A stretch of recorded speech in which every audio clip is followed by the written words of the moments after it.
Welcome to the online class the good shepherd education centre अथवा Asha national English school से हिंदी की शिक्षिका Mrs Agnihotri. आज की क्लास कक्षा 3 के विद्यार्थियों के लिए है।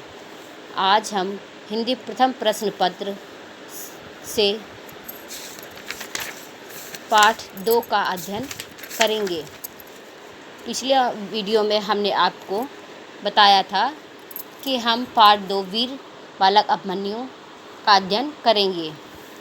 अब आप अपनी पाठ के इस चित्र को देखिए जिसमें कौरव और पांडवों के बीच घमासान युद्ध का वर्णन किया गया है, जिसमें एक वीर बालक अभिमन्यु ने किस तरह अपनी वीरता का प्रदर्शन किया। आइए अब हम इस पाठ को पढ़ते हैं। स्थान महाभारत के रण क्षेत्र का एक भाग। घमासान युद्ध की आवाज़ें और अभिमन्यु की जय जयकार। दुर्योधन और दुशासन बातें करते हुए। आज हमारी विजय निश्चित है। द्रोणाचार्य ने बहुत ही सोच समझकर चक्रव्यूह की रचना की है, क्योंकि आज यहाँ पर अर्जुन नहीं है।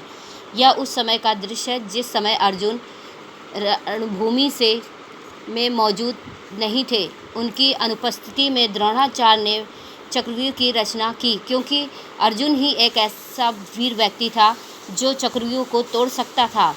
इसलिए पांडवों को हराने के लिए कौरवों की सेना में द्रोणाचार्य ने चक्रव्यूह की रचना की, परंतु अब अर्जुन का बालक अभिमन्यु चक्रव्यूह तोड़ेगा यह कोई नहीं जानता था।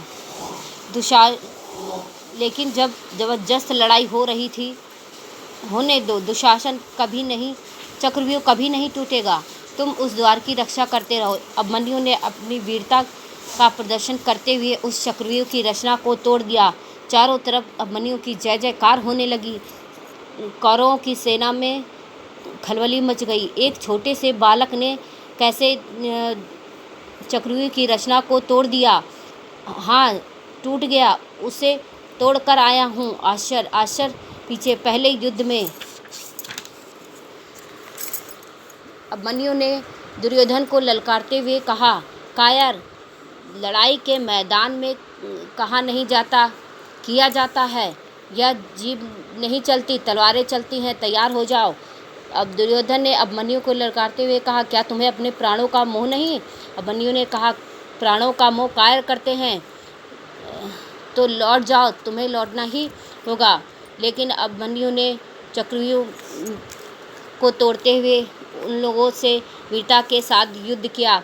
उसकी वीरता को देखकर सभी लोग उसका सामना न कर सके और एक एक करके वहाँ से भागने लगे। उसकी वीरता को देखकर कौरवों की सेना में बड़ी ही उथल पुथल मच गई। इस तरह सोचने से कुछ नहीं होगा कर्ण, अभिमन्यु को रोकने का कोई उपाय करना चाहिए। जिस प्रकार से वे हमारे सैनिकों को मार रहा है, उस प्रकार कुछ ही देर में हमारे सारे सैनिक महारथी सभी काल को प्राप्त हो जाएंगे। दुशासन अभिमन्यु ने अनर्थ कर दिया।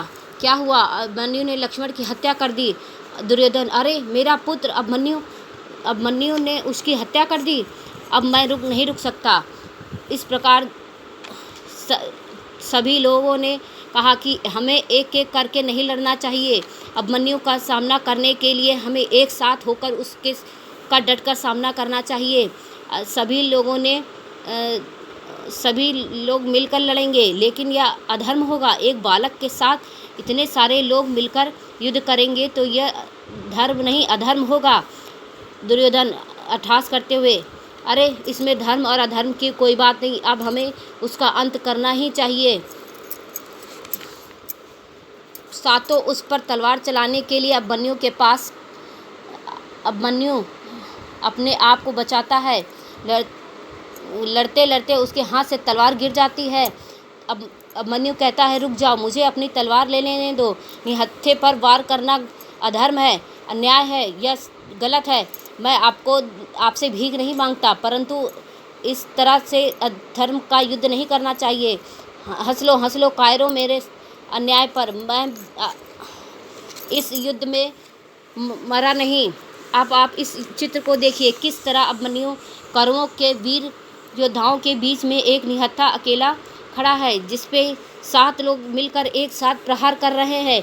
एक एक करके अभिमन्यु को उन लोगों ने उस पर वार किया और उसकी हत्या कर दी। उसने मरते समय अपने पिता से कहा कि मैं मरा नहीं हूँ, मेरी हत्या नहीं हुई है, मैं इस अधर्मियों के अधर्म युद्ध में वीर गति को प्राप्त हो रहा हूँ। आप मेरे इस मृत्यु का बदला ज़रूर लीजिएगा। धन्यवाद। आज आपने एक वीर बालक अभिमन्यु के बारे में जाना, जिसने किस तरह से एक चक्रव्यूह को तोड़ा। अब आप नेक्स्ट वीडियो में अपने किताब से संबंधित एक्सरसाइज को देखेंगे। धन्यवाद।